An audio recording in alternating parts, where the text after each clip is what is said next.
Welcome to Fantasia, home of the Melodious. My name's Azallea, and today, gonna be bringing you guys the update to my Lunalight deck.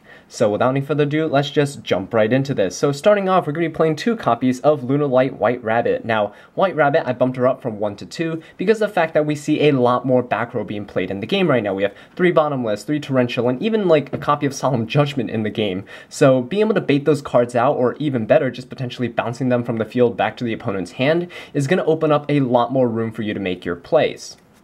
Next off, we're also playing 3 copies of Lunalight Black Sheep, of course the bread and butter of the deck.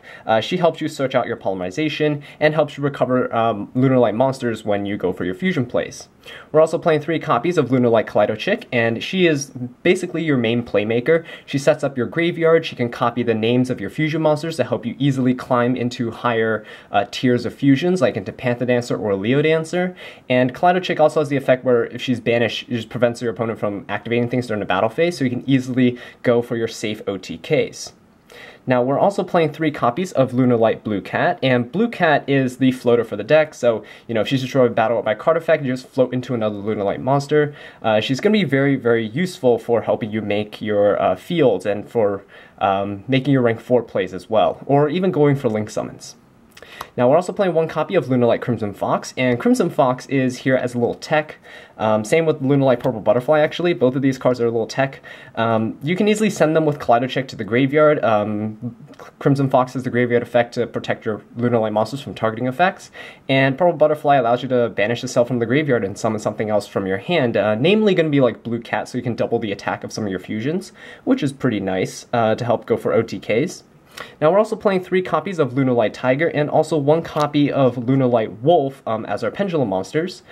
Tiger is the centerpiece for the deck. You definitely want to try to abuse Tiger as much as possible in any given turn, actually. So you want to keep reviving things back from the graveyard and then potentially destroying her when she's in the pendulum scale, so you can go for more Monster Reborn type effects. And then we play 1 copy of Lunalight Wolf. Some people like to play 2, but I just prefer 1. You can always send it to the graveyard with Lunalight Kaleido if you're afraid of possibly banishing it from your deck or something like that if you play Pot of Desires. So I find 1 is completely fine. Of course, Black Sheep can always add the wolf from the graveyard back to your hand if you dump it with Kaleido. So definitely not a problem in terms of getting access to it. Alright, but this is it for the Lunalight monsters. I really like these ratios, they're very consistent, and of course we're also playing things like Fire Formation Tenki, so you can easily search out any missing combo pieces. So next off for the hand traps, we're only playing 3 of them. We're playing 3 copies of Ghost Ogre and Snow Rabbit. You can play Ash Blossoms if you have them. Of course, obviously I don't, but having access to Ghost Ogre is pretty nice because you can just disrupt on your opponent's turn. You can pop their monsters, pop their field spells, and things like that. So I just find it to be pretty versatile, and it's nice to have some form of defensive play, especially when you're going second. Alright, so moving on to the spell cards, we're starting off with 3 copies of Fire Formation Tenki that I mentioned earlier. This helps you search out any level 4 or lower Beast Warrior type monster, which is basically every Lunalight monster in the deck except for Lunalight Wolf. But that's fine because we are going to get into other things that can search it. But we're also playing 2 copies of Polymerization and 1 copy of Fusion Substitute. These cards are our fusion spells, and of course Black Sheep can search them very easily from the deck. Some people prefer to play 3 Polymerization. I prefer 2 and 1 Fusion Substitute, because when you use your Fusion Substitute, especially, it's really good with White Rabbit. So White Rabbit brings back Black Sheep from the graveyard. Then you have 2 monsters on your field. You just go for Fusion Substitute to fuse into, you know, Cat Dancer or Starving Venom or whatever you want. And then you can keep that Fusion Substitute in the graveyard, so whenever your Fusion monster, you know, gets sent to the graveyard or whatever, you can just banish it, shuffle the Fusion monster back to your deck to get a free draw. So not only does it help you recover some place because we don't have access to things like Daigusto Emerald anymore, it also helps you draw into more cards so that you can go off on your next turn again. But yeah, anyway, moving on, we have 3 copies of Lunalight Perfume, which is basically a archetype Monster Reborn. So you just, you know, Monster Reborn a Lunalight monster back from your graveyard. It also has the effect where you can discard a card and then banish this card from your graveyard to go ahead and search any Lunalight monster from your deck. So fairly easy for you to just pitch some dead monsters in your hand, like extra copies of Blue Cat or Kaleido or anything like that, and then searching something like your Lunalight Wolf so you can go for your fusion plays. Alright, next off I'm going to be playing 3 copies of Mind Control. I put these in because the ban list, put it to 3. And this took the place of 3 Allure of Darkness because I wasn't really liking how Allure of Darkness was working out in the deck. It wasn't really the best consistency card, or the best draw card in the game, you could say. So 3 Mind Control was a lot more consistent. You can just easily, since you're going second anyway, you're going to be stealing your opponent's monsters and then using them for your own link materials, or just using them, you know, to go ahead and open up your opponent's board so you can attack them directly and all that good stuff. Alright, next off we're playing 3 copies of Twin Twisters, which is very nice because you want to clear out back row. Like I was mentioning with White Rabbit, back row are starting to come back. Things like Torrential Tribute can really mess you up, and things like Bottomless Trap Hole can banish your very key fusion plays. So that's why having access to 3 Twin Twisters, you can hit things like Strike, Warning, Judgment, and all that good stuff. It's going to be very good for clearing the way. Alright, and then moving on, we're also playing 2 copies of Pot of Desires. This is going to be the main draw card in the deck. Like I mentioned earlier, I cut Allure of Darkness. Wasn't really liking how it was working out and playing out. So 2 copies of Pot of Desires I find is really all you need. You go for the +1 and you're playing 2 to 3 copies of all your important cards anyway. So you're very likely not going to banish every copy of those cards. So just being able to see more cards allows you to go for more consistent OTKs. But yeah, that does it for the majority of the spell cards. We only have a couple of spells left, but I'm just clearing the way so that you can go ahead and get more room to see them. These are just one of, so I'm playing 1 copy of Raigeki for the board wipes. 1 copy of Monster Reborn. It's like another Lunalight Perfume. I mean, why not get more Monster Reborns? This whole deck revolves around them. And 1 copy of Foolish Burial. And Foolish Burial is really good for sending your Kaleido Chick to add Polymerization from your graveyard back to your hand. You can send Crimson Fox, change the attack value of something your opponent controls to 0. Or you can send something like a Purple Butterflies to banish it and summon something else from your hand, so you can potentially summon Blue Cat, you know, boost the fusion monster's attack, and then swing over your opponent's monsters. So these are just 3 really nice tech cards. And yeah, that does it for the main deck. Next off, we're going to go into the extra deck.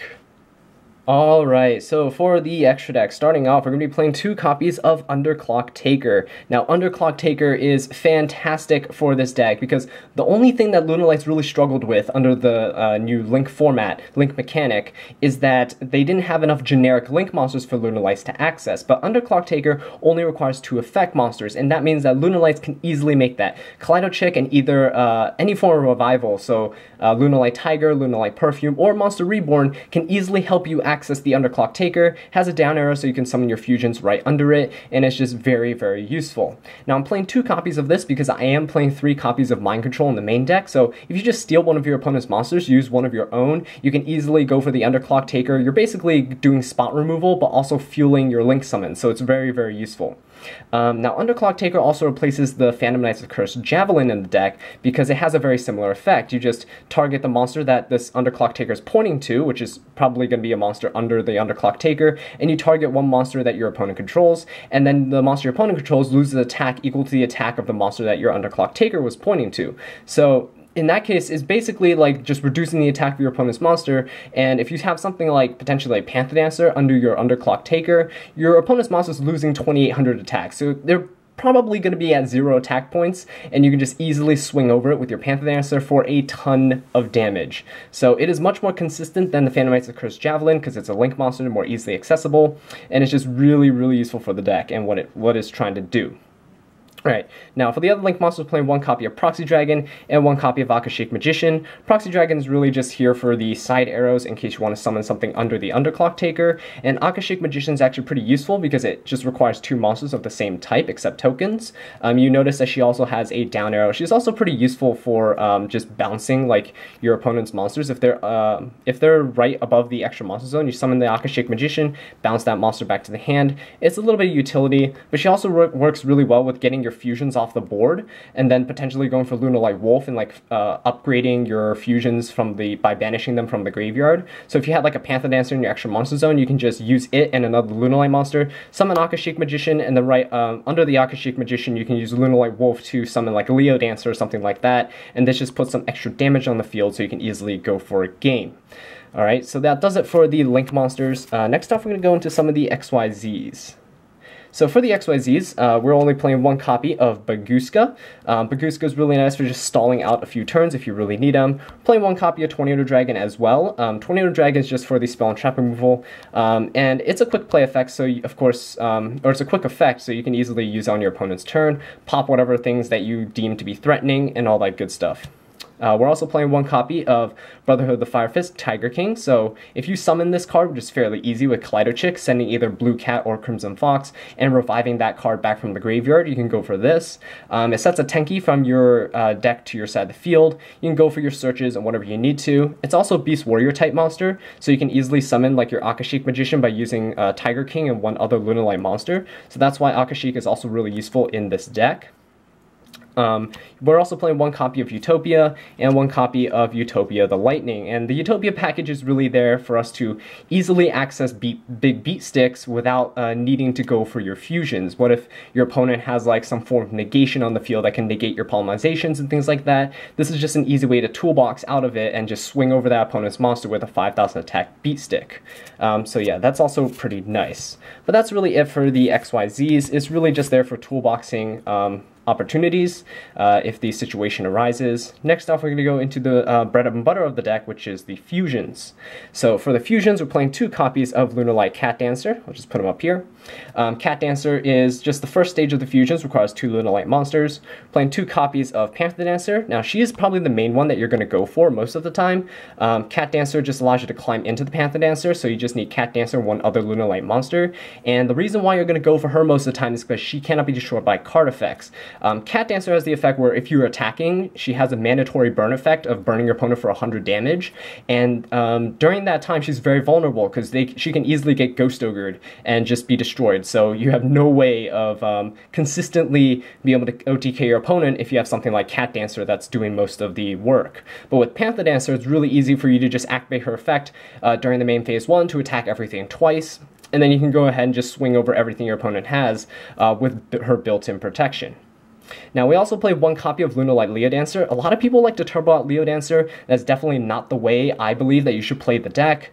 I might have a video talking about that at a later time, but Leo Dancer has built-in protection of, can't be destroyed by card effects, and she also can't be targeted. But really, that doesn't matter too much because we do play one copy of Crimson Fox in the deck. So if your opponent is trying to target your Panther Dancer, you can just negate it and then just continue attacking your opponent anyway, so it doesn't really matter. Leo Dancer, if she's coming out, you're definitely going for game that turn. If you don't game your opponent that turn, then you probably shouldn't have summoned Leo Dancer in most situations.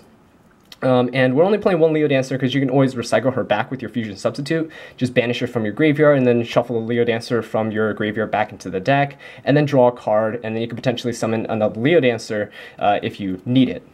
And then the last fusion card that we play is going to be one copy of Starving Venom Fusion Dragon. It's another really easy beat stick to access. It's generic in terms of you only need two dark monsters on your side of the field to fuse into it, and White Rabbit Black Sheep is probably the most simple combo to access this card. It can also copy the effects of some of your opponent's monsters at a level 5 or higher, but those are more situational and all that good stuff, so it depends on the matchup on whether or not you're going to be using this more than your Lunalight fusions. But yeah, it is an extra option if you do decide to go for it. But anyway, that does it for the extra deck, and that does it for the deck profile. So thank you all so much for watching this video. I really do appreciate it. If you enjoyed it or found it helpful, please leave a like, subscribe for more Lunalight content, and leave a comment down below. Let me know what I can do to improve. And until next time, take care.